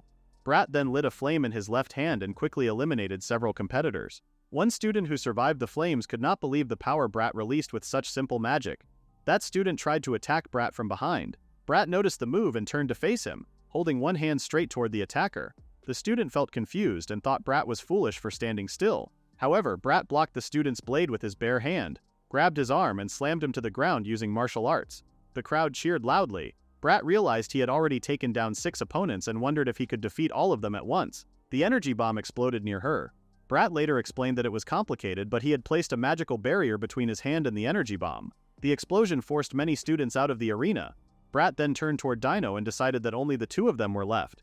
He pushed Dino to attack quickly, even though he already knew that the Dino standing in front of him was not the real one at all. Logie was taken aback when the stage suddenly turned into a 1 versus 1 fight. Dino vanished from sight and attacked Bratt from behind. Bratt still managed to block the strike with his sword. The smooth movement made it clear that this was not an ordinary fight. Dino then took a deep breath and moved back to create space. Bratt studied him closely and fully realized that the person in front of him was not acting at all. Everything about his movements and presence matched Dino Schwarzer. Dino rushed forward again, pushing the attack. Bratt avoided the strikes, but Dino smirked as he pulled away. A shallow cut appeared on Bratt's cheek. Bratt believed that while Dino showed skill, the strength behind the attacks felt wrong. The fight lacked the usual sharp exchanges he expected. He demanded to know where the real Dino was. Dino only laughed and pressed the attack harder, showing no intention of explaining anything. His actions made it clear that he intended to end the match without mercy. Bratt stepped back and felt uneasy. The tournament was meant to feel like a festival event, yet the figure before him showed clear intent to spill blood. Bratt struck back with a strong kick to the stomach, sending the fake Dino flying across the floor. Bratt made it clear that no matter who this person was, he could not be defeated so easily. The fake Dino rose to his feet and agreed in a calm manner. He believed that only applied if the fight stayed normal. At that moment, Bratt sensed a real killing intent pouring out from him. He felt uneasy and short of breath as confusion crept in. Without warning, Bratt grew dizzy. His vision blurred and his head spun as he tried to understand what was happening to his body. At the same time, Garace briefly woke up. Merlin noticed the danger and pointed out that Bratt was close to death. Garace showed no concern and quickly fell asleep again. Even Logie, the host, looked confused. She wondered what was happening to her master as he collapsed onto the ground. The fake Dino laughed, pleased that the poison had finally started to work. The poison was powerful enough to paralyze even a dragon, and he had begun to worry that it was acting too slowly. Bratt clutched his head and finally realized the truth. The sword wound carried poison. The crowd watched in shock as Bratt remained motionless, unable to understand why he was no longer moving at all. Bratt suddenly collapsed, and Logie noticed it right away. She asked the 3 commentators what they thought had happened. Selly believed Bratt had a stomachache. Garace thought it was a hangover. Merlin became annoyed and believed it was poison. Logie felt shocked by that idea. She explained that contestants were allowed to bring up to 3 magic items into the tournament, but items that caused direct harm like this were supposed to be forbidden. Merlin admitted she could not be fully sure about the rule. She pointed out that it would be different if a competitor used poison magic strong enough to stop an enemy on their own. The fake Dino licked his lips and attacked again. Dino remained seated and did not move as he was struck in the face. Logie was stunned by what she saw. Garace and the others stayed calm. The fake Dino laughed and treated Dino as weak and useless. Bratt spoke in his rough voice and said that no one else was skilled enough with poison. He believed the fake Dino was a werewolf lord and an ally of the same werewolf from the other day. The fake Dino confirmed this and revealed he was the younger brother of the werewolf lord Bratt had defeated and killed before. He made it clear that he had come to take revenge for his brother. Bratt stood up and calmly expressed regret for what had happened. This only made the werewolf angrier. He continued attacking Bratt and could not accept that kind of response. He believed Bratt was mocking him and acting weak. The spectators began to worry and wondered why no one was stepping in to stop the fight. As Bratt looked closer, he realized he recognized this werewolf. The werewolf looked familiar and reminded him of someone else. The werewolf spoke about his brother being strong and destined to become a demon general who would lead the demon lord's army. Bratt then realized the werewolf carried the same expression and dark presence as the villainous version of himself. The similarity confused him, including how their magic felt the same. The werewolf tried to finish Bratt with a knife and showed no intention of mercy. Bratt stood firm and accepted responsibility for his actions. He did not expect forgiveness and did not try to defend himself with excuses. Marie watched with fear as the werewolf went in for the final strike. Bratt closed his eyes and prepared himself. At the last moment, he raised his sword and blocked the incoming attack. He knew he could not afford to die there and forced himself to keep fighting. The werewolf looked confused. He asked why the poison was not working. Bratt then opened his coat and showed the items he carried. The werewolf was shocked. He could not believe Bratt's magic items were those things. Most people chose items to make their magic stronger or to protect themselves. But Bratt's level was higher than almost everyone else, and it would have been rude not to carry anything. So he chose items that could stop status problems. He said the item was cheap, so it took time to work, but he guessed he had gotten lucky. The werewolf asked why he would even pick such an item. Bratt explained that status problems were dangerous no matter how strong someone was, and it was safer to be prepared. The werewolf still thought the poison might be working slowly, but Bratt said it was already done. Then he hit the werewolf hard in the stomach. The werewolf coughed and his eyes rolled back. Bratt caught the unconscious werewolf in his arms. Logie shouted excitedly that Bratt had won. Silly looked amazed. Garase just went back to sleep. Marie had no words. She felt something strange in her chest. Her maid laughed quietly, and Marie looked away. Bratt waved to the crowd and thought he should ask the werewolf some questions. But the werewolf's transformation was fading. His tail started to appear. Logie tried to interview him, but Bratt only thanked everyone and left, carrying the unconscious werewolf on his shoulder. Logie said Bratt cared for his opponent, and it sounded very moving. Everyone cheered for Bratt. Meanwhile, the werewolf dreamed about his older brother. His brother asked if he had gotten into another fight because he looked hurt. The younger werewolf Ul said that other demons were saying he and his brother had become division commanders because they fought unfairly. Ul said it made him very angry. His brother told him to show those demons through actions, not words. He said they would do so many great things that the others would have to be quiet. One day they could even become werewolf kings.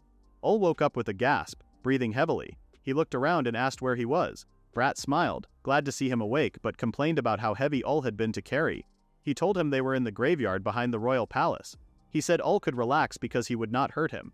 Then Bratt asked Ul to tell him what had been happening recently and, most importantly, about Reincarnated. This surprised Ul. Uru asked why he was in the cemetery. He angrily asked what had happened to the arena and what had happened to him. Bratt told him to calm down and said there was a reason he brought him there. Uru felt confused, but he believed Bratt planned to kill him. He decided to attack first. Bratt quickly caught and held the werewolf, stopping him with ease. When Bratt saw that Uru still had the strength to fight, he thought Uru was fine. Uru then angrily asked why he was brought to the cemetery and how Bratt knew the witch's name. Bratt stayed quiet for a moment before saying it was fair for Uru to ask. He then told Uru to look at a nearby grave. Uru said he only saw a tombstone. Bratt explained that it was the grave of the older werewolf. He said he buried him there for now. If Uru did not agree with the human way of honoring the dead, Bratt gave him permission to dig up his brother's body later and do what he wanted. Ul felt shocked, but the smell from the grave matched his older brother. He turned to Bratt and nervously asked why his brother, a monster, was given such a burial. Bratt lowered his head and looked sad. He explained that the older werewolf had gone on a rampage and hurt many people. Because of this, he was killed. That was the truth. However, Bratt believed the older werewolf did not mean to attack the town. Uru asked what he meant. Bratt explained that the older werewolf was under a spell called confusion. He also said that Uru was under the same spell. Uru was shocked and began to think about who could have done it. Only one woman came to mind who could cast such magic. Bratt then said that werewolves were usually intelligent. Uru's older brother was a high-ranking member of their kind, so acting like that was not normal. Bratt admitted he felt sorry for him, so he chose to bury him in the cemetery. He then apologized to Uru. Uru struggled to find the right words to explain what he felt. He clearly remembered that before they left for the royal capital, he and his older brother had met Reincarnated. She had approached them casually, tapped their shoulders, and wished them a safe trip. During that moment, the brothers had fallen under her spell. Thinking back on it now, Uru realized that both he and his brother had begun acting strangely after that encounter. He gritted his teeth and quietly tried to leave. Bratt noticed and asked where he was going, but Uru did not respond. Bratt assumed that Uru was planning to see Reincarnated again. Uru made it clear that he understood what Bratt was trying to do, but he had no intention of forgiving him. At the same time, he expressed that he hated Reincarnated the most. As he walked away, he said that Bratt would be next on his list after Reincarnated. Bratt then said that he was not finished talking. Uru stopped and asked what else was wrong. Bratt suggested that they work together. This confused Uru, and he asked why Bratt would make such a suggestion. He was also puzzled about how Bratt knew about Reincarnated. Bratt explained that Reincarnated was his arch-nemesis from another world. Uru found it hard to believe that Bratt was talking about something like that in such a serious situation. Bratt laughed it off and said that for now he would accept Uru's assumptions.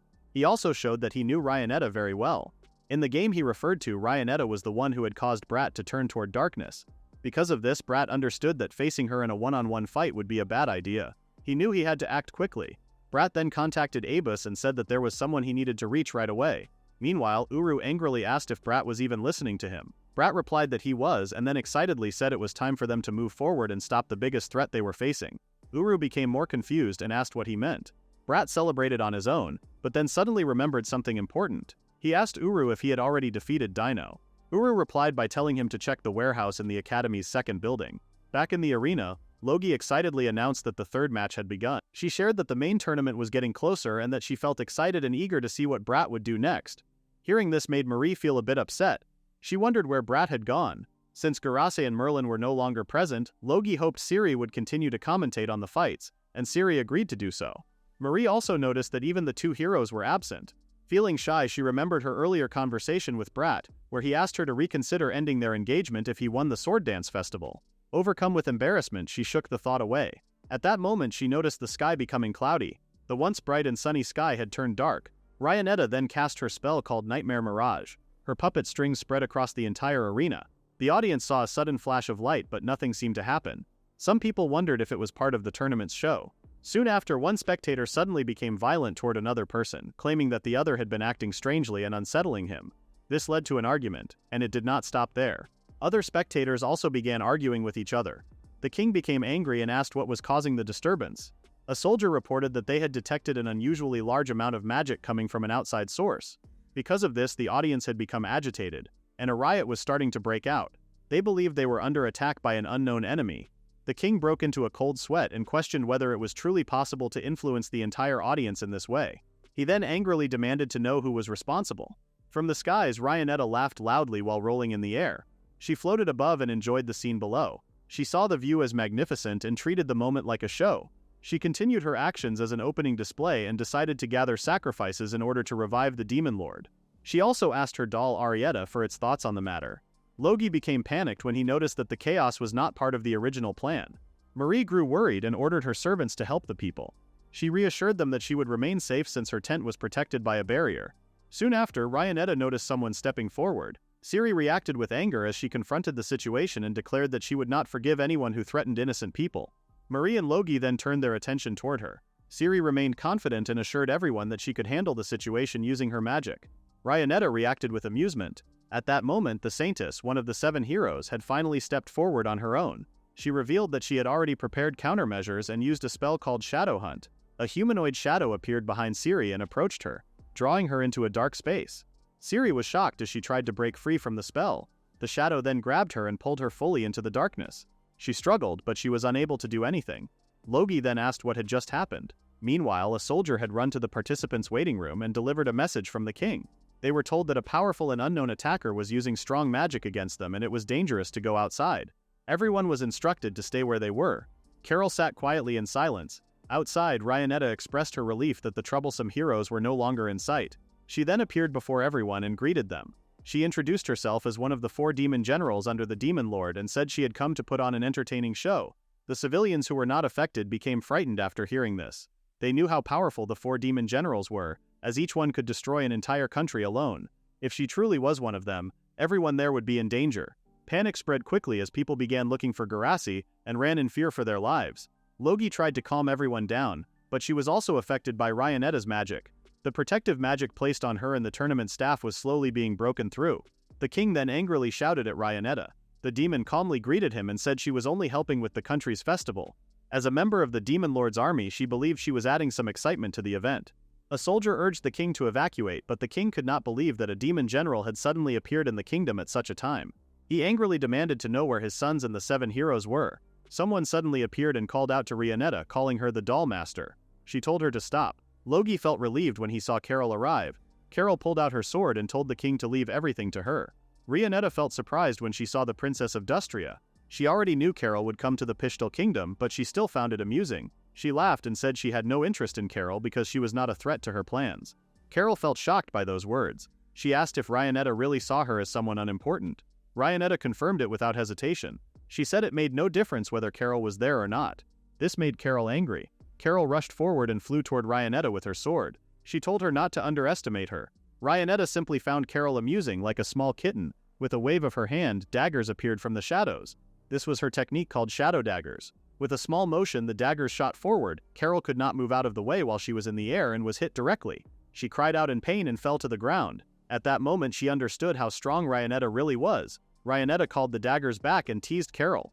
She commented that Carol's father must have been holding back during her training. She clearly meant that Carol was weak. The daggers then vanished, and a ball of magic appeared above Ryanetta's head. Carol felt shocked again. She could not believe that someone could keep such a high level of magic power so easily. Ryanetta then sent the magic ball toward Carol, and it hit her directly. The explosion showed how powerful the attack was. Logi the king and Marie watched in disbelief. Their faces turned pale. Carol lay on the broken arena unconscious and bleeding. Marie could not believe that Carol had been defeated so easily. It was also her first time learning that Carol was from Dustria. Carol regained consciousness and tried to stand, but she groaned in pain. She had not expected the 4 demon generals to be on a completely different level. Even so, she forced herself to move. Reinetta watched her struggle. She believed Carol would not be able to move for a long time because of her many broken bones. The king gave orders to the soldiers. He told them to care for the injured, evacuate the civilians, and search for Albert and Bratt. Suddenly, a soldier rushed in with terrible news. The king asked what had happened. The soldier reported that riots had broken out all over the royal capital, and there was no safe place left for evacuation. The king was shocked. Reinetta then asked who had said that her attack was only limited to the arena. The king felt a cold sweat run down his back. He could not believe it, as he had never seen magic on such a large scale before. Some soldiers carried the injured Carol out of the arena. They told her to stay with them as they quickly moved away. Carol held her injured head and struggled to understand what had just happened. The king told everyone to stay calm. He said that even if the spell covered a large area, it was only illusion magic. He ordered the troops to spread out and wait for the spell to end. When Reinetta heard this, she laughed. The king asked what was so funny. Reinetta asked if he truly believed that was all she had prepared. The king nervously asked what she meant. Reinetta reminded him that they were in the middle of a grand festival, and said that this alone would not be enough. She explained that it was nothing special, but she had already placed a battalion of the Demon Lord's army near the capital in Moran Forest. She said they would soon rush into the city. The king was shocked, since Moran Forest was very close to the capital. A soldier asked for orders, saying that all their forces were already inside the city. Reinetta laughed at them. She wondered if the kingdom could really fight both her and an army of monsters, especially now that the 7 heroes were gone and the capital was in chaos. The king could not believe her boldness, and it angered him. Maria watched the whole argument between the two men. She realized things were not going well at all. At this rate, the kingdom was in danger of falling. She also saw that the arena was becoming dangerous, and she started to worry about what she should do. Suddenly, a drunk old man entered her spectator box while panting. He called out to her and said he was glad to see her. Maria felt shocked when she saw him. She realized that the magic had already affected the nobles in the noble box.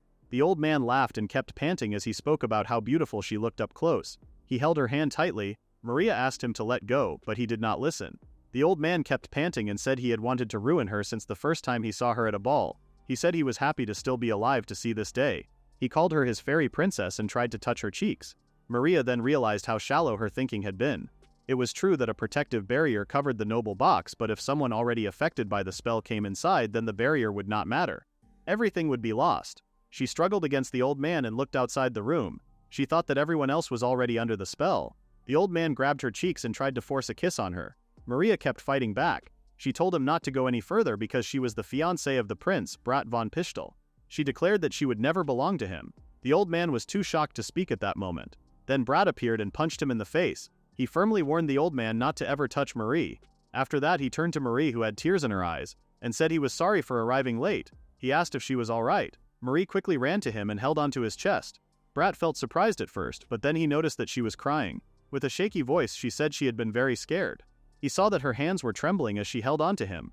He also realized how close it had been. If he had arrived even a little later, something worse could have happened. He thought about hugging her but decided not to. Instead, he gently patted her head and told her to leave everything to him. Marie slowly calmed down as he continued to comfort her. After a moment, she realized what she was doing and stepped back. She thanked him for saving her and said she was fine now. She then told him to take care of the others. Bratt noticed that her cheeks and ears had turned red, but he chose not to mention it. He simply said he would do as she asked. Before jumping off the balcony, he joked that he might fight better if she kissed him on the cheek. Marie became flustered and got upset, wondering why he would say such a thing at a time like that. Bratt said he was only joking. He also reminded her that she had been trying to break up with him. He added that the tournament did not seem like it would continue, but he asked her to think about her decision again later. Marie suddenly felt shy and could not believe he had said those words again. The king heard the voice and asked if it was really Bratt. Then, without warning, he apologized. Bratt felt surprised. He told his father that he had only done what was necessary and asked him to leave the rest to him. Bratt jumped down into the arena. As he fell, he thought about how long it had been since he last spoke with his father. He let out a sigh before landing. Once he was on the ground, he turned his attention to Reinetta and stared at her with a cold look. Reinetta pointed out how late the prince was. She said he was so late that she had already started the show without him. Bratt replied in a sarcastic way, saying he felt honored that she had waited for him. Reinetta found it strange that he could still make jokes in such a serious situation. While he had been wasting time, the royal capital had already fallen into chaos. She knew he liked helping others, but she doubted he could do anything this time. Marie and the king both hoped Bratt would act. However, Bratt quickly said that he could not do anything. His answer shocked his father, Logie, and even Marie. They were left speechless. Reincarnated laughed and agreed with him. She said that now that the Saintess had been sealed away, nothing could stop the chaos. She explained that there were things in this world that Bratt could not save. She then suggested they finish everything quickly since she did not have much time. Bratt looked at the doll sitting on Reincarnated's shoulder.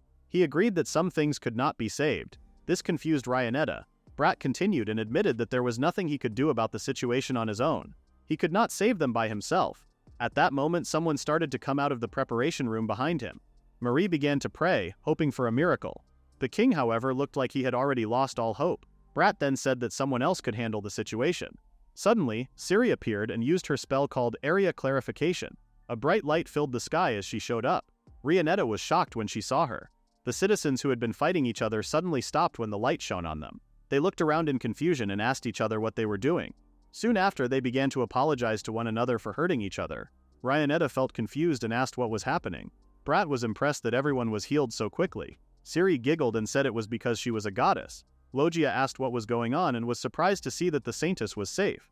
Reincarnated clicked her tongue when she saw Ciri. She angrily asked why Ciri was outside. She was sure she had sealed the Saintess in another dimension just moments before, yet now she stood right in front of her. Then someone started laughing from the shadow that had trapped Ciri earlier. He called Reincarnated a fool for falling for their trick. Reincarnated became even more confused. The person inside the dark figure began to chant a spell to open the darkness. Reincarnated grew more confused as she listened because the chant was something only the Demon Lord's army should know. At that moment, Uru burst out from the dark figure's stomach and revealed himself. He laughed at Reincarnated and said he was the younger brother of the Werewolf Lord, the same person Reincarnated had used and thrown away. Bratt felt relieved that Uru had arrived in time. Reincarnated, still confused, asked why a Werewolf Lord was there. Uru said he had his doubts before, but trusting a prince like Bratt had been the right choice.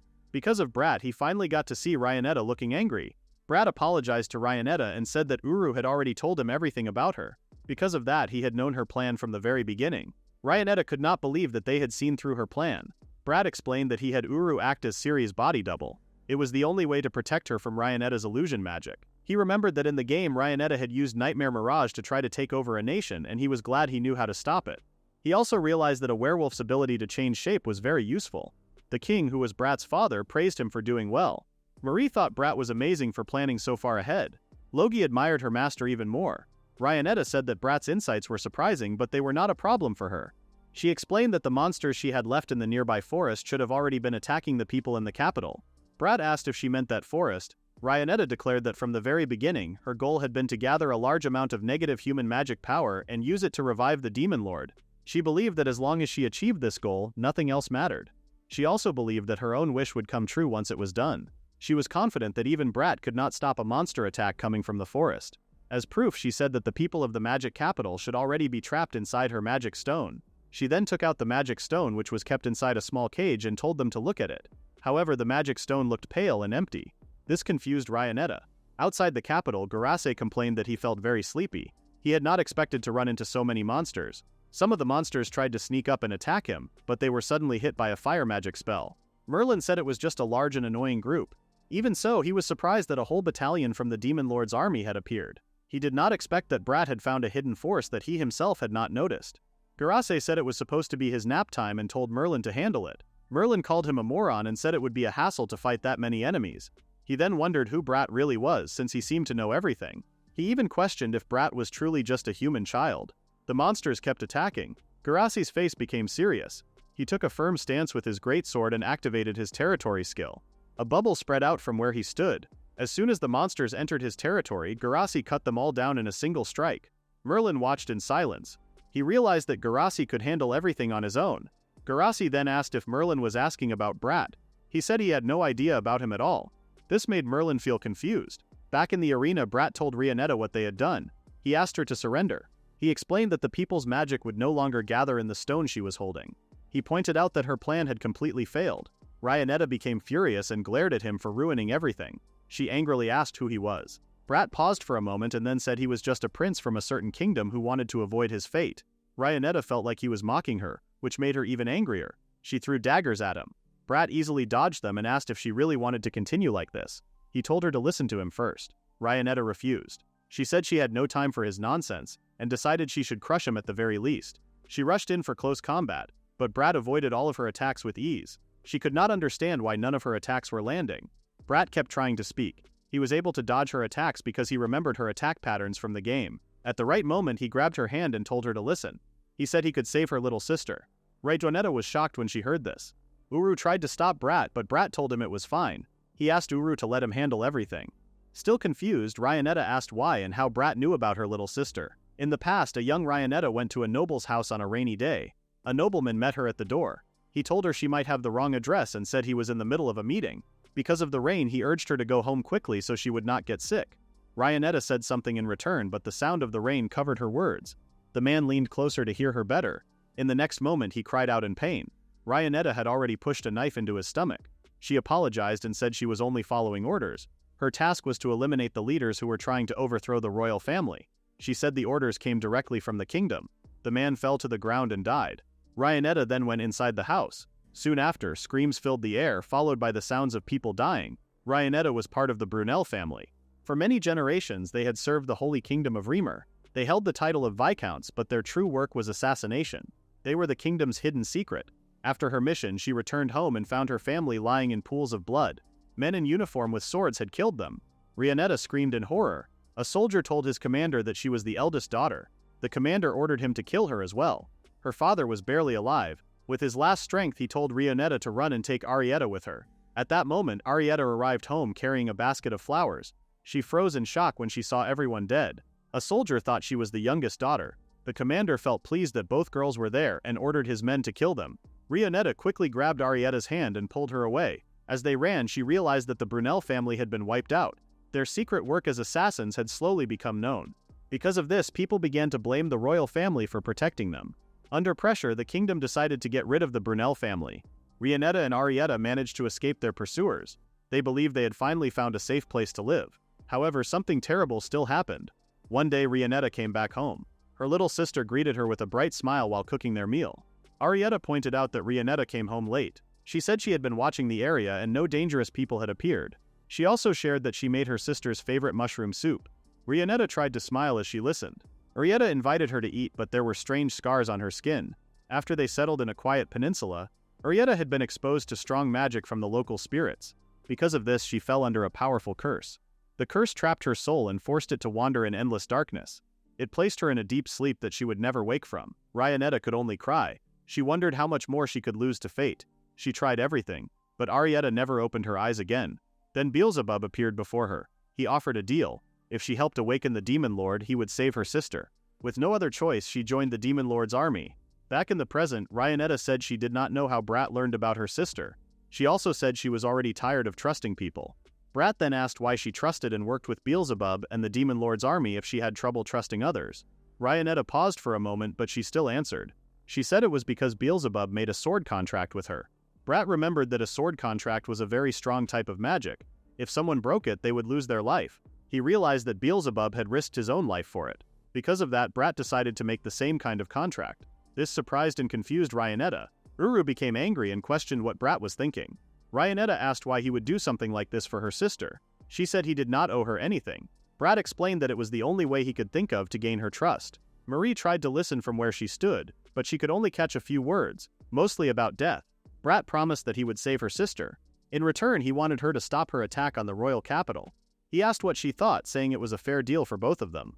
Reincarnated stared at him in silence, focusing on his eyes. After a moment, she agreed to make the contract. She said there was no real loss for her anyway. Bratt took her hand and smiled as he thanked her. The doll on Reincarnated's shoulder looked at her closely. Reincarnated blushed deeply and her face turned red. Feeling flustered, she said they should just finish it quickly. Reincarnated created a magic circle on the floor and chanted softly. She moved her hands in the air and then brought them together.